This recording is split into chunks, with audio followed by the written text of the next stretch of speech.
You know, forever they were lead acid batteries, but times have changed. Tell us about what's underneath the hood here that makes it go. So I go back to this, and when I was learning about golf cars, I want to reference somebody, and that was Bobby Thomas.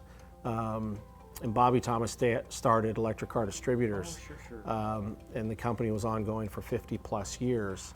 And he was really the godfather of golf cars, I call him, and J.R. Thomas is a very good friend of mine that's in the industry.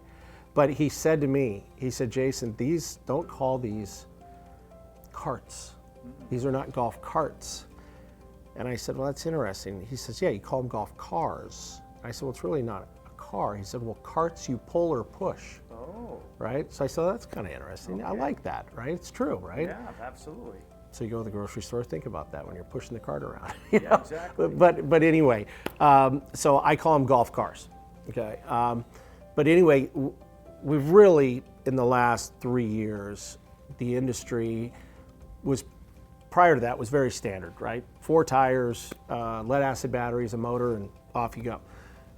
In the last 2 years, really there's been some milestones in the manufacturing of a golf cart. And number one definitely would be the lithium battery. So lead acid batteries was the norm. Typically they'd last 4 years. A lot of maintenance incurred with lead acid batteries. Also, they're messy.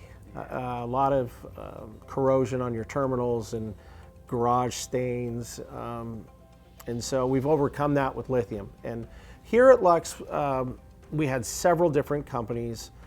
Again, us being a pioneer in the industry, approached by several different companies pushing their lithium on us. And we really weren't sold on any manufacturer until we found one that had an on-off button to the lithium pack. Why is that important, Jason? Well, back when lithium first started to come out, there was some issues with some fires, okay? And there was a few fires here in the Coachella Valley.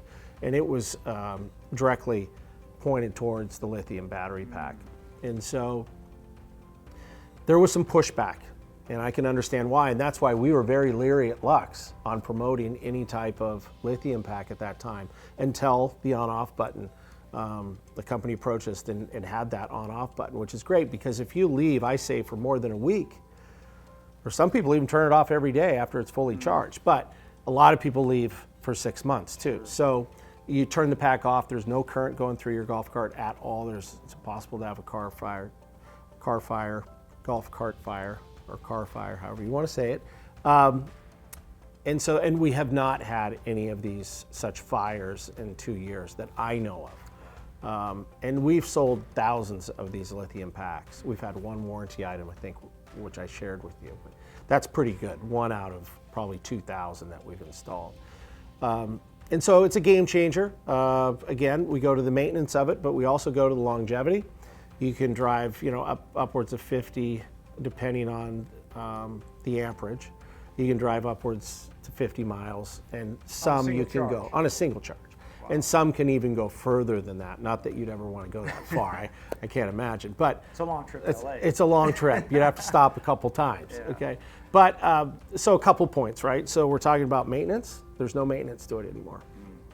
And we're talking about warranties that are very strong, 5 years, and it should last you 10 to 12 years, as opposed to 4 years max with lead acid batteries. If you're lucky. If you're lucky. Yeah. We also talk about the difference in weight. Okay, so you're taking about 350 pounds of lead acid batteries out of the car and putting in lithium. Was that an adjustment from a structural or an engineering standpoint that all of a sudden you were taking that weight out of there? Did it make the car handle differently? There's no doubt about it. It gives the car more torque. I referenced Tesla. It's very similar. I don't know if you've ridden in those cars, but they have an incredible amount of torque. Rocket ships. They're rocket ships. And that's a direct link to the weight of the car. It really is. So we did we changed our Lux frame a little bit, okay? Especially the battery cavity, because now the lithium battery pack, we used to have channels where the batteries slid into and were in place and were real tight in there. Now, we're taking that area and we're flattening it out so that pack can sit in there flush. So we changed the cavity on our frame. But it's exciting time of year. You know, they came out with a great tire. I know we were way behind the times in this and bringing out a steel belted radial tire, which we never had on a golf cart before. What did that do? What did that do to the owner of having a golf cart that went from the non to a steel belted tire? Sure. So those people that I'm sure they had this happen that are listening is, let's say you left for 6 months. You went back to Seattle for the summer and you didn't have your cart serviced, and you came back and you had acid on your floor and a mess. And then you got your cart up and running, and then you took off to the clubhouse to the first tee, and it was like you were with Fred Flintstone in one of his ancient cars heading down the cart path. Well, that's because you have flat spots in your tires from the cart sitting for a long period of time. So now there's a steel belted radial tire that we use here at Lux, and you cannot get flat spots in these carts anymore. So it rides a lot smoother too. It's just better tread, better rubber. Now, before we get off of lithium, I want to ask you a question, because if I were somebody who had a non-lithium battery car that I bought from you, you're trading some of those out, aren't you, and putting lithium in there? It is. It comes back to a lot of people coming in and looking for used cars and saying, well, this has lithium in it, doesn't it? No, it doesn't at this point. Most of my trades coming in do not have lithium. So what we can do is, on most golf cars, is that we can take the lead acid batteries out and put in the lithium pack. That's only if you have a 48 volt car. So 36 volt and 42 volt vehicles that are out there, we cannot put the lithium pack in. But the majority of carts out there are all 48 volts. It's a pretty easy fix for us to take that out. We do modify that battery cavity again to put that lithium in. So labor-wise, it's intensive, but we've done several conversions.